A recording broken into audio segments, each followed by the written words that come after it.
Good morning students. तो विद्युत भार અને વિદ્યુતીય બળ આ બે ટોપિકને અનુરૂપ આપણે ટેક્સ્ટના દાખલાઓને સોલ્વ કર્યા, બરાબર? હવે આપણે નવા ટોપિક ઉપર આવીશું, પણ જે વિદ્યાર્થીઓએ થોડું મોડેથી જોઈન કર્યું છે એમને હું એમ કહીશ કે તમે ડિરેક્ટલી ત્રીજો, ચોથો, પાંચમો કે છઠ્ઠો એ બધા લેક્ચર્સ ના જોતા તમારે પહેલેથી લેક્ચર 1 થી જ જોવાની શરૂઆત કરવાની છે, બરાબર? તમે અડધે વચ્ચેથી જો જોશો તો તમને ટોપિકમાં ખ્યાલ ન આવશે, બરાબર? એટલે તમે લેટ હો તો પણ વાંધો નથી, પણ તમારે જે પણ વિડિયો લેક્ચર્સ જોવાના છે અને પ્રોબ્લેમ સોલ્વ કરવાના છે તો એ લેક્ચર 1 થી જ આપણે લિંક ઉપર જોવો, બરાબર? તો એ લિંક તમને હું જે મોકલાવું છું એના ઉપર બધી તમને મળી જ જશે. ગુજરાતી મીડિયમની પણ મળશે અને ઇંગ્લિશ મીડિયમ માટેની પણ મળશે, બરાબર? સો આજનો આપણો નવો ટોપિક છે વિદ્યુત ક્ષેત્ર, એટલે કે ઇલેક્ટ્રિક ફીલ્ડ, જે એનું ઇંગ્લિશ પ્રોનાઉન્સિએશન છે. એટલે આપણે ઇલેક્ટ્રિક ફીલ્ડ ઉપરથી આપણે વિદ્યુત ક્ષેત્રનો સિમ્બોલ લેશું કેપિટલ E, બરાબર? હવે વિદ્યુત ક્ષેત્ર શું છે? તો બેઝિકલી રીતે હું સમજાવું છું ધોરણ 11 ની મેથડ પરથી. તો આપણે ગુરુત્વાકર્ષી બળ, વજન બળ F બરાબર mg તો શીખેલા જ છે ને. આ ગુરુત્વીય બળ હતું F બરાબર mg વજન બળ, બરાબર? જેમાં આ હતું આપણું ગુરુત્વીય બળ F, જે દળને કારણે ઉદ્ભવતું હતું પદાર્થના, એટલે આ m એટલે પદાર્થનું દળ હતું, બરાબર? અને આ g ગુરુત્વ પ્રવેગ એટલે કે ગુરુત્વ ક્ષેત્ર હતું, બરાબર? તમારે ગુરુત્વ ક્ષેત્રની જો વ્યાખ્યા આપવાની હોય તો g બરાબર F/m હતી ધોરણ 11 માં, બરાબર? તો અહીંયાથી આપણે ગુરુત્વીય ક્ષેત્ર, ગુરુત્વ પ્રવેગ g ની જો મારે વ્યાખ્યા આપવાની હોય તો ધોરણ 11 માં શું આપેલી હતી? તો જે છેદમાં હતું તેને આપણે 1 એકમ લીધેલું, એટલે એકમ દળના પદાર્થ પર, એકમ દળના પદાર્થ પર ઉદ્ભવતા ગુરુત્વીય બળને આપણે શું કીધેલું હતું? તે બિંદુ આગળનું, તે પદાર્થ પરનું ગુરુત્વ ક્ષેત્ર કીધું, બરાબર? હવે મારે આ જ ટોપિકને જો આપણા 12મા ધોરણ વિદ્યુત ક્ષેત્ર સાથે જો મારે સાંકળવાનું હોય, બરાબર, તો આ ગુરુત્વ બળની જગ્યાએ આપણું આ ચેપ્ટરમાં ચાલતું છે વિદ્યુતીય બળ F, બરાબર, ઇઝ ઇક્વલ આ ગુરુત્વ બળ એ દળને કારણે ઉદ્ભવતું હતું. હવે આપણું આ વિદ્યુતીય બળ છે તો એ વિદ્યુતીય બળ એ વિદ્યુત ભારને કારણે ઉદ્ભવે, એટલે F બરાબર એને Q આવશે. અને આ ગુરુત્વ ક્ષેત્ર હતું તો બરાબર, તો અહીંયા વિદ્યુતીય બળ છે તો વિદ્યુત ક્ષેત્ર આવશે. તો વિદ્યુત ક્ષેત્ર આવશે તો વિદ્યુત ક્ષેત્ર એટલે ઇંગ્લિશમાં કહેશું આપણે ઇલેક્ટ્રિક ફીલ્ડ. તો ઇલેક્ટ્રિક ફીલ્ડ એટલે કેપિટલ E કહેશું. એટલે આપણું વિદ્યુતીય બળનું સૂત્ર એટલે કુલંબ બળ પ્રમાણે છે જ કે q1 q2/r² એટલે કે q2/r² છે સમાન વિદ્યુત બળ હોય, બરાબર? તમારે વિદ્યુતીય બળનું સૂત્ર આ એ જ પ્રમાણે F બરાબર QE થાય. ખ્યાલ આવે છે ને?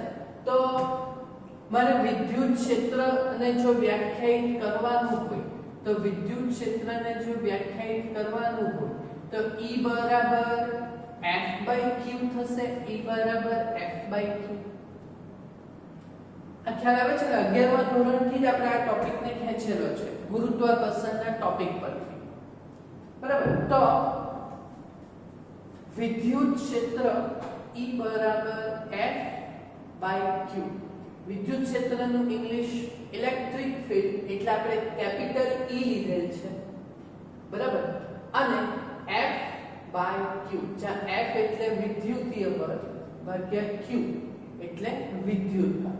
એટલે મારે જો વ્યાખ્યા આપવાની હોય વિદ્યુત ક્ષેત્રની, તો મારે વ્યાખ્યા આપવાની હોય તો શું આપી શકાય? તો જે છેદમાં છે તેને આપણે 1 એકમ લેશું.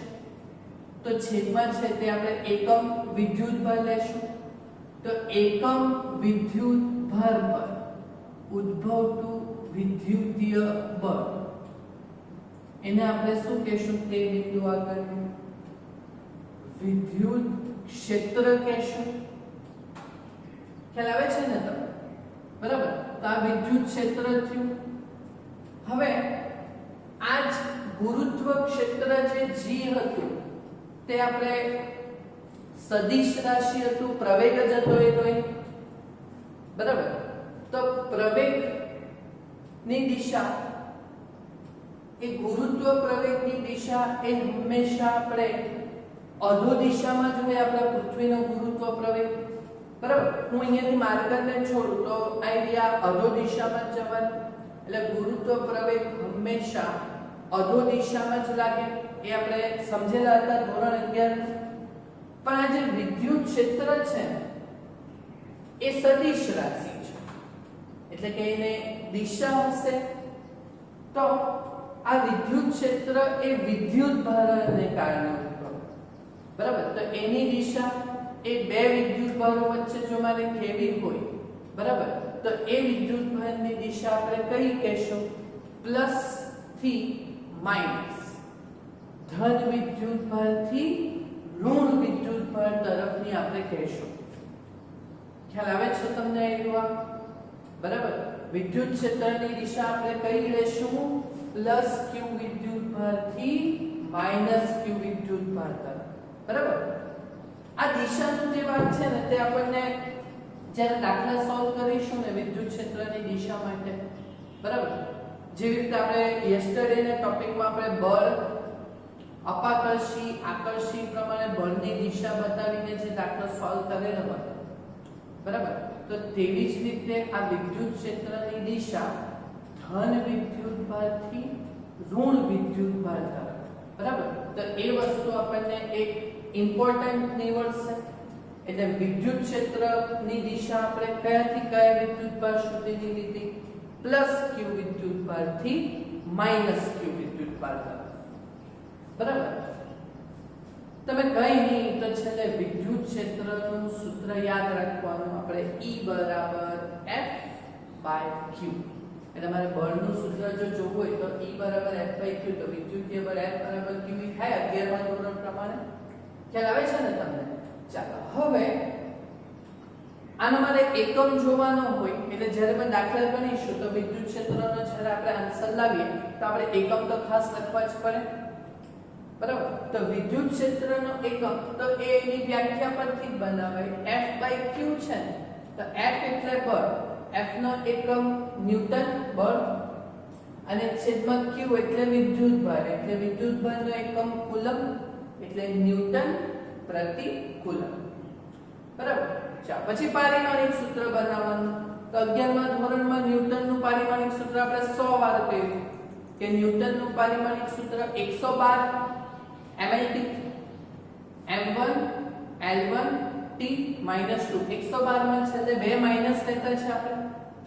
અને કુલમનું પારિમાણિક સૂત્ર વિદ્યુત ભાર એ આપણે ફર્સ્ટ લેક્ચરમાં આપણે સમજેલા હતા કે વિદ્યુત ભાર કુલમનું પારિમાણિક સૂત્ર ટા T1 A1.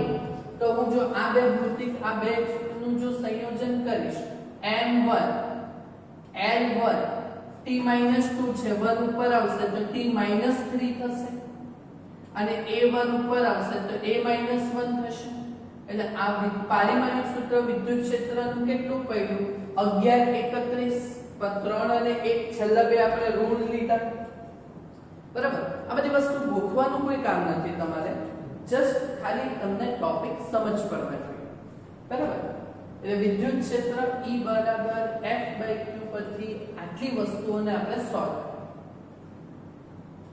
બરાબર હવે મારે સૂત્ર જો વિદ્યુત ક્ષેત્રનું બનાવવાનું હોય વિદ્યુત ક્ષેત્રનું જો સૂત્ર બનાવવાનું હોય તો ચાલો કે ભાઈ બે વિદ્યુત ભારોનું તંત્ર લઈએ એક કેપિટલ Q વિદ્યુત ભારનું અને બીજું સ્મોલ q વિદ્યુત ભારનું તો આ બે વચ્ચે બળ તો ઉદ્ભવવાનું છે તો આ બે વચ્ચે બળ ઉદ્ભવવાનું સૂત્ર શું બને તો જો આ બંને r જેટલા અંતરે હોય તો બળનું સૂત્ર શું બને F બરાબર k capital Q small q r². આ સૂત્ર છે જ આપણું બરાબર હવે આમાંથી મારે જે બિંદુ આગળનું વિદ્યુત ક્ષેત્ર લેવાનું હોય તો તેના માટે હું એકમ વિદ્યુત ભાર લઉં ધારો કે હું આ સ્મોલ q બરાબર 1 કુલમ માટે જો હું જાઉં તો આ સ્મોલ q બરાબર એકમ વિદ્યુત ભાર માટે લઉં તો આ સ્મોલ q અહીંયા છેદમાં આવશે તો E બરાબર F/q આ વિદ્યુત ક્ષેત્ર બની ગયું ને અને આ સ્મોલ q આપણે છેદમાં લીધું તો આ સૂત્ર કઈ વિદ્યુત ક્ષેત્ર માટે આપણે વ્યાખ્યાયિત કરી શકીએ બરાબર તો E બરાબર F/q બળના સૂત્રમાં બે વિદ્યુત ભાર આવે કે q² r² આપણે લઈએ બંને q નું તંત્ર હોય તો ને છેદમાં કોઈ પણ એકમ વિદ્યુત ભાર માટે તો k q² r² માંથી એક q કેન્સલ થઈ જશે બરાબર તો શું આવશે k q r².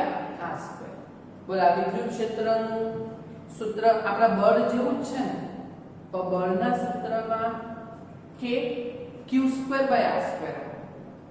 પણ વિદ્યુત ક્ષેત્રના સૂત્રમાં આપણે માત્ર k q² ની જગ્યાએ શું લેવાનું છે k q r². બરાબર હવે સમજો આ બીજો એક ઇમ્પોર્ટન્ટ ટોપિક એટલે કે ધન વિદ્યુત ભાર નું વિદ્યુત ક્ષેત્ર આપણે વિદ્યુત ક્ષેત્રની દિશા કઈ નક્કી કરી પ્લસ થી માઈનસ તરફ નક્કી કરી એટલે વિદ્યુત ક્ષેત્ર પ્લસ વિદ્યુત બળથી જે ઉદ્ભવતું હશે બરાબર તે ઋણ વિદ્યુત ભાર તરફ એટલે બાહ્ય બળથી આવશે બહારની તરફ એમ જતું આવશે બરાબર તો મેં એક ધન વિદ્યુત ભાર લીધેલો છે કે જેનાથી ઉદ્ભવતી અસર બીજા વિદ્યુત ભારોને ખેંચવાનું એટલે કે આકર્ષવાનું કે અપાકર્ષવાનું તેની સમજૂતી કે ધન વિદ્યુત ભાર હોય તો એની બધી ક્ષેત્ર રેખાઓ વિદ્યુત ક્ષેત્ર એ બાહ્ય બળથી આવવાનું દેખાય છે ને એટલે ધન વિદ્યુત ભારથી ઉદ્ભવતું વિદ્યુત ક્ષેત્ર q > 0 માટે આપણે ત્રિજ્યાવર્તી બહારની તરફ બતાવી બરાબર તેવી જ રીતે ઋણ વિદ્યુત ભાર હોય બરાબર તો ઋણ વિદ્યુત ભાર વિદ્યુત ક્ષેત્રની દિશા પ્લસ થી માઈનસ તરફ એટલે માઈનસ તરફ અંદર આવશે એટલે ઋણ વિદ્યુત ભારની માટેનું વિદ્યુત ક્ષેત્ર q < 0 માટે આપણે વિદ્યુત ભાર એનું ક્ષેત્ર આપણે ત્રિજ્યાવર્તી અંદરની તરફ બતાવશું દેખાય છે ને તમને એરો દેખાય છે ને બરાબર તો એ તમારું વિદ્યુત ક્ષેત્ર વિશેની સમજૂતી થઈ બોલો આ ટોપિકને તમને ખ્યાલ આવ્યો આમાં સમજવા જેટલી કેટલી વસ્તુઓ છે એકદમ ઈઝી છે સમજવા માટે ખાલી એક વસ્તુ તમને ખ્યાલ હોવા જોઈએ કે વિદ્યુત ક્ષેત્ર એટલે ઇલેક્ટ્રિક ફિલ્ડ એટલે કેપિટલ E અત્યારે આપણે લાસ્ટ હજુ સુધી જેટલા બી ટોપિક કર્યા તે બળના કર્યા તો એને એકમ વિદ્યુત ભાર દીઠ લઈ લેવાનું એટલે E બરાબર F/q એટલે એકમ વિદ્યુત ભાર પર ઉદ્ભવતું વિદ્યુતીય બળ બરાબર અને આ સૂત્ર પરથી તમે આ સૂત્ર મેળવી શકો ને ખ્યાલ આવે છે ને તમને એકવાર? બરાબર. તો વિદ્યુત ક્ષેત્ર આ રીતે આપણે સમજ્યા અને તેના ઉપરથી સૂત્ર અને આ વસ્તુ છે કે ધન વિદ્યુતભાર માટે ક્ષેત્ર બાહ્યવર્તી આવે અને ઋણ વિદ્યુતભાર માટે ક્ષેત્ર અંદરની તરફ આવે, ત્રિજ્યાવર્તી. ખ્યાલ આવ્યો? ચાલો હવે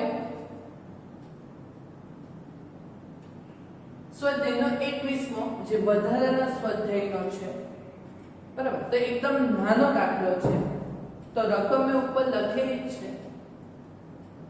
તો આ ટોપિક સમજ પડે તો આટલું નોટમાં લખી લેજો તમે.